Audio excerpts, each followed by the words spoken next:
Welcome to my refrigerator. This is Megan Martins Hayworth for Art Fridge Art History. Today we're going to be talking about The Starry Night by Vincent Van Gogh. Hello and welcome to episode 9 of Art Fridge Art History. Today we're going to learn about two of Vincent Van Gogh's most famous paintings, his Starry Nights, and what inspired him to paint them. This is his most famous painting, The Starry Night. It is an oil on canvas painting, painted in 1889, measuring just over 2 feet by about 3 feet, currently located in the Museum of Modern Art in New York, New York.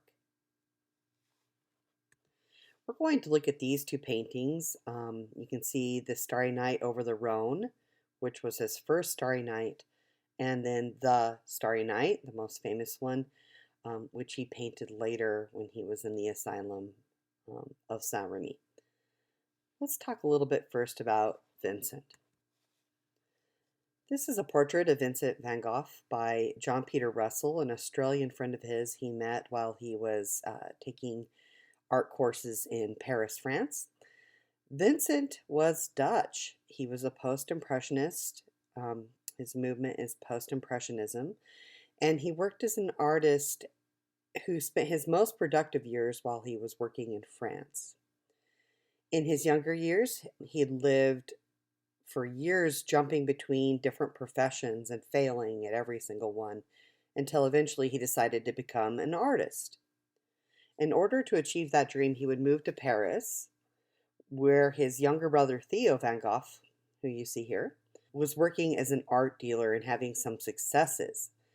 Theo would support him and introduce him to the Impressionist painters, who were the avant-garde artists of their day. Mostly during the decade of the 1880s, he would create around 2,100 works, which included around 860 oil paintings, most of which date from the last 2 years of his life.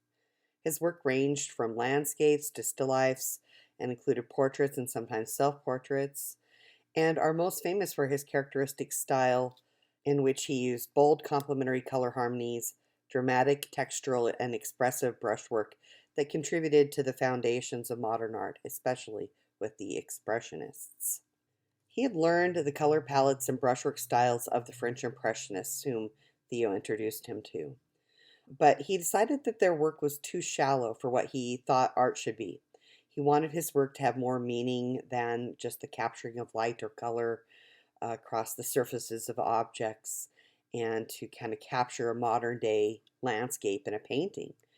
So he wanted work to push beyond kind of those things, to have more meaning. At this time, art colonies were very popular. Groups of artists would take up residence together in various seaside resorts around Europe and North America, and they would paint together all summer, and it was the rage. And Vincent, who was pretty much shunned, or who also shunned other artists, but he was an outcast, desired to belong to one of these groups.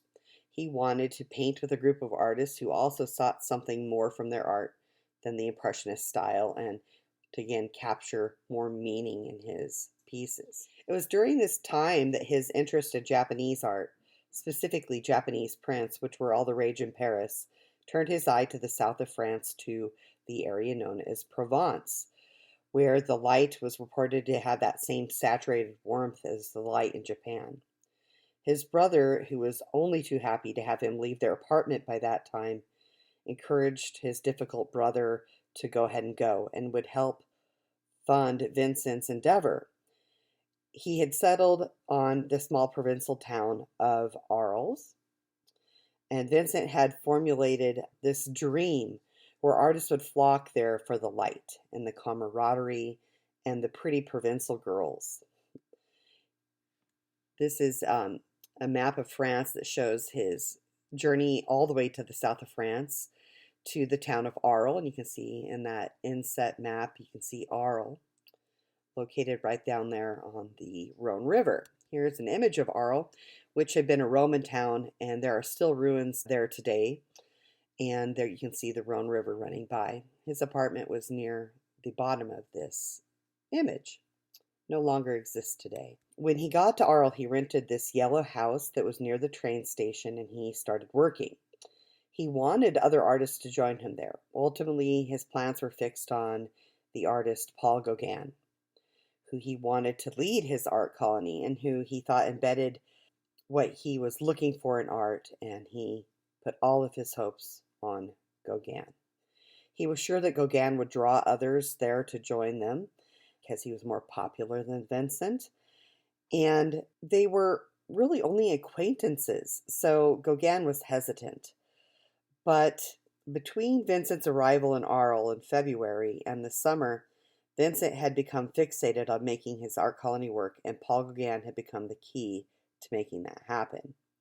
Paul had become the key as well to all of Vincent's hopes and dreams, which was a sure recipe for disaster because Paul Gauguin was very egotistical and incredibly self absorbed and selfish. Poor Vincent. Vincent was very excited to have Paul join him, and he painted a series of sunflower paintings that are still famous today to decorate the walls of Gauguin's bedroom in Arles. They kind of reflect that joy that he finally had when he found out that Paul was indeed coming to join him. And so they're famous today. This was the setting where Vincent was at when he began thinking of his first Starry Night painting. He was fretting over Gauguin, who was still, kind of hemming and hawing about coming to Arles and had made no promises to Vincent that he would actually show up. And Van Gogh was painting as a frenzy. He would go all around Arles and the countryside around Arles painting while he waited for Gauguin to come. It was during a seaside visit where Vincent started to imagine a starry night similar to this one. This is the Starry Night painted by Jean-Francois Millet, who was one of Vincent's greatest idols. Millet focused a lot on the life of peasantry and very humble scenes. And Millet had painted this Starry Night, which Vincent probably saw while he was in Paris. And this starts Vincent thinking about starry nights as a theme, something that he can embed a lot of symbolism in. The city lights of Paris had obscured the stars from his view. But with his move to Arles, which was a much smaller town, he could see the dark skies at night, and the stars started speaking to him again. In April, he wrote from Arles to his brother Theo, "I must have a starry night." And to his other pen pals, like Paul Gauguin and Emile Bernard, he would write things like, "A starry sky is something I should like to try to do." In May, he had visited a seaside community about 20 miles from Arles, and walked the beach at night. And he wrote to Theo that it was beautiful. The deep blue sky was flecked with clouds of a deeper blue than the fundamental blue of intense cobalt, and others of a clearer blue, like the blue whiteness to the Milky Way. In the blue depth, the stars were sparkling greenish, yellow, white, pink, more brilliant, more emeralds, lapis lazuli, rubies, sapphires. It wasn't the first time that stars had captured his artistic interests. He'd written, "To look at the stars always makes me dream." He started imagining a starry night painting, writing, "It's always in my mind."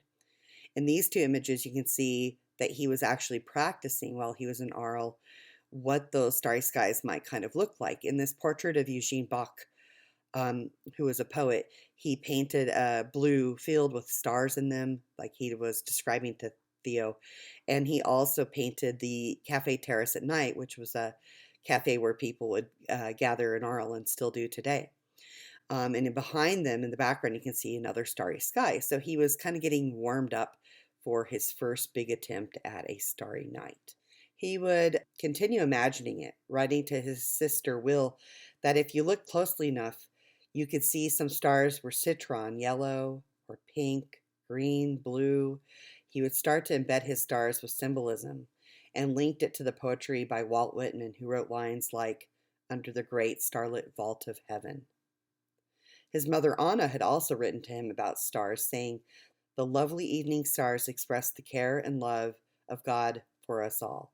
They represented to her God's promise to make light out of darkness, and out of problems good things." His sister Lise wrote that she saw in the stars all the people I hold dear, very near, urging me, be brave. He wrote that he had heard God's voice under the stars and dreamed of painting a painting of blessed light where the stars alone do speak. That summer, he'd started practicing with the backgrounds in these paintings, and by the fall, he was ready to attempt his first large Starry Night scene just a few blocks away from his famous yellow house on the banks of the Rhone River. He'd set up his painting gear under one of the gas lights along the river wall, looking out on the bend of the Rhone.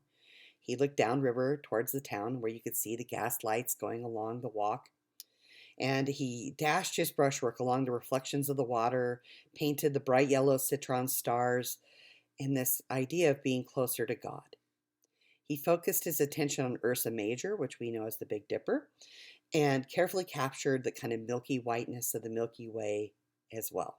At this time, Vincent was incredibly lonely and had almost given up on his friend Gauguin joining him in Arles.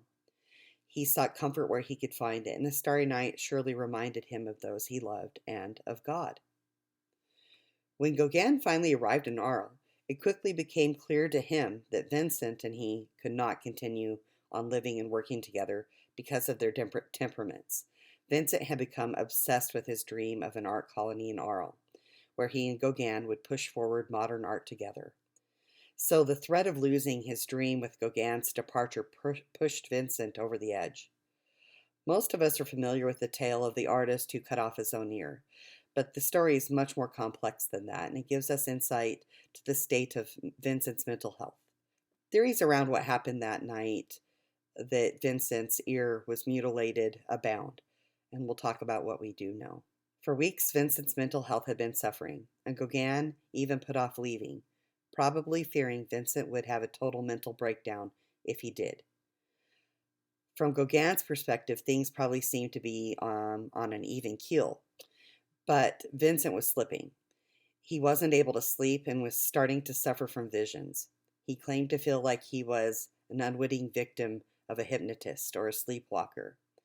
His visions moved on to full paranoia and fear, and he would suffer from terrifying visions and temporary paralysis. This is a painting that Gauguin painted of Van Gogh at that time, during a time when he had promised Vincent he would stick around a little longer to keep Vincent calm. But Vincent would argue with Gauguin in furious outbursts, and Gauguin would try to cope with it by ignoring Vincent, which only escalated things.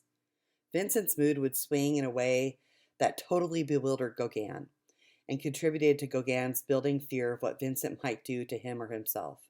For instance, at times Gauguin would wake up in the night to find Van Gogh looking down at him.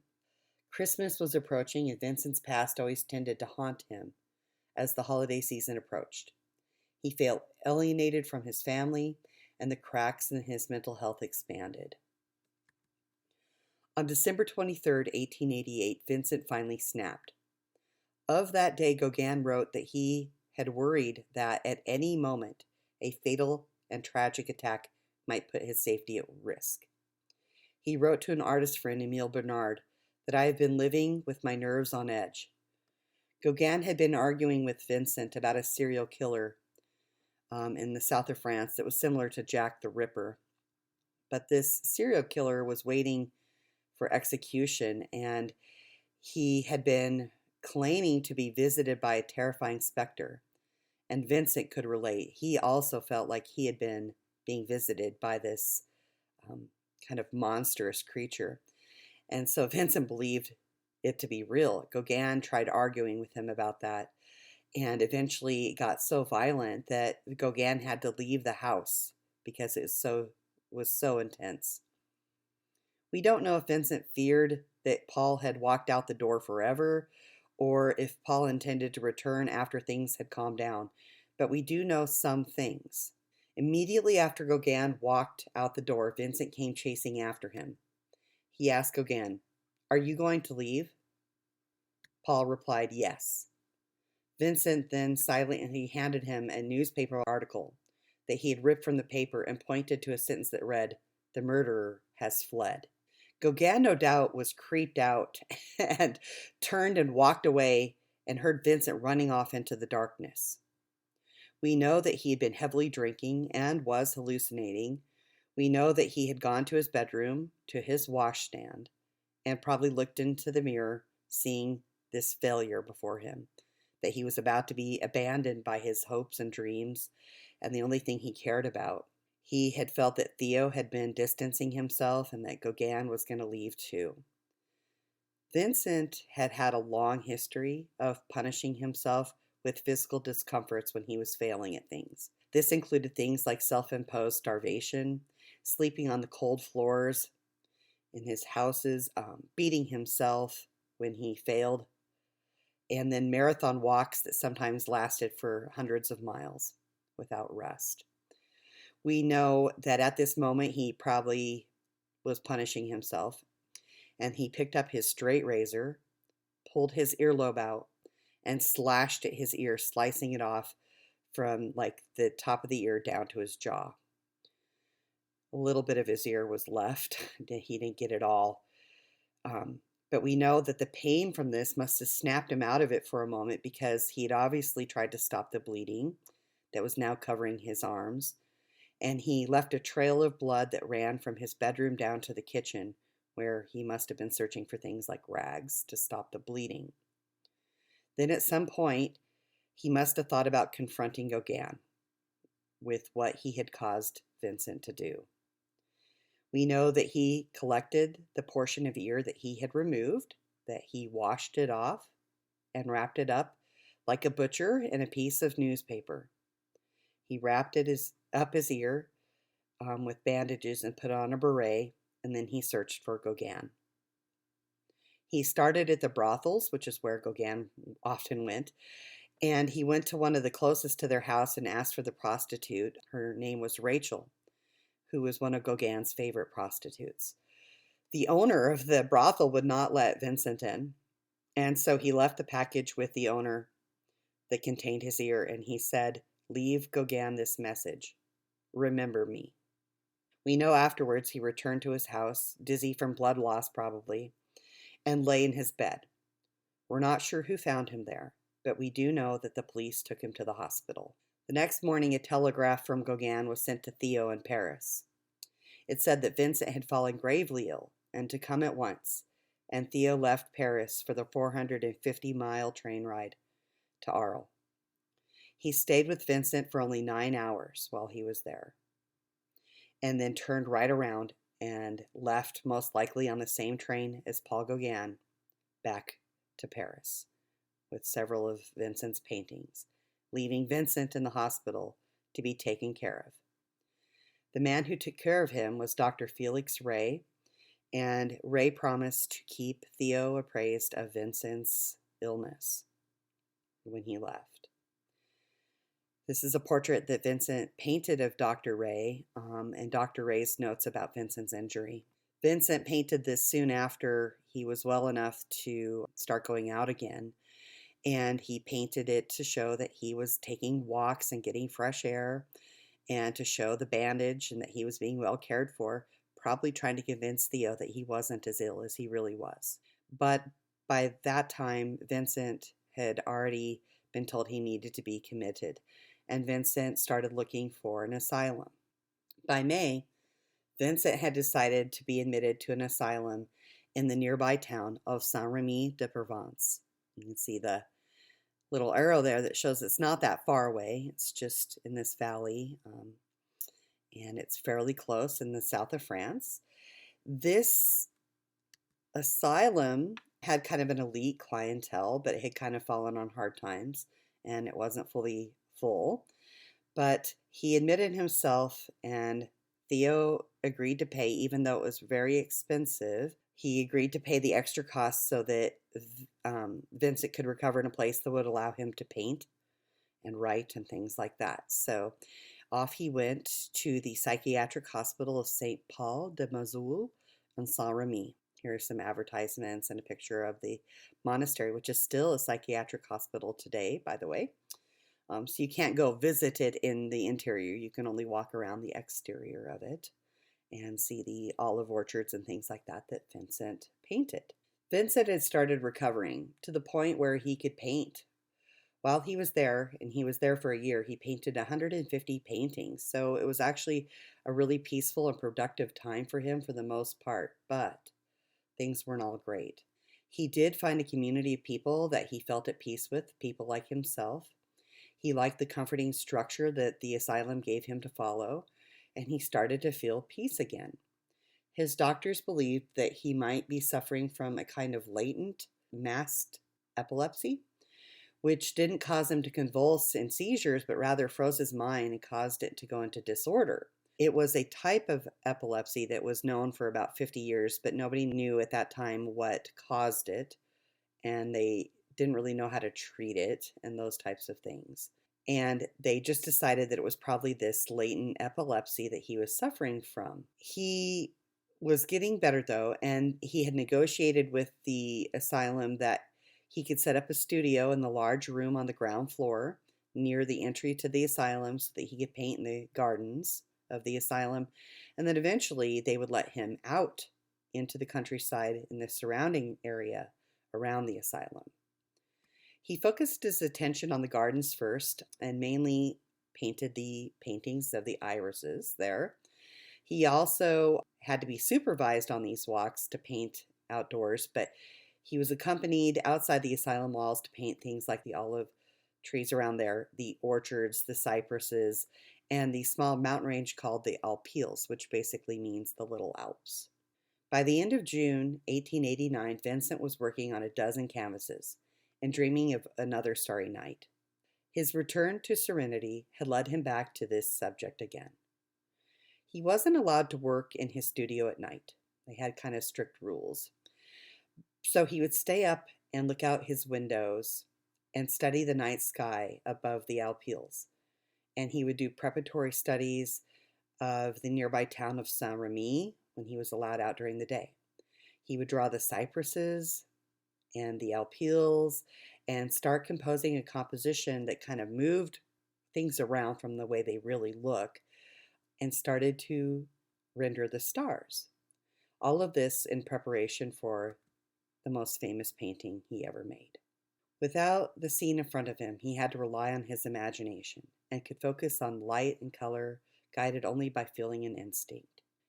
Today, scientists understand much more about this latent epilepsy, if that's indeed what he had, and how it affects the brain and what they call nerve storms. Many of the symptoms do fit what Vincent reported feeling and how doctors reported his behaviors. Unfortunately for Vincent and others who suffer from latent epilepsy, once the attacks begin, they are destined to return in a more cyclical fashion and in more frequency. Today it is known as temporal lobe epilepsy, and if he did suffer from it, it would explain how he saw things, and it explained how he experienced his illness.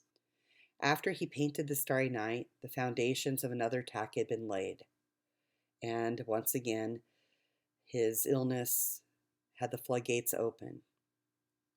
By mid-June, his visions had returned, and he could feel himself slipping again, but he tried to hide it from his doctors.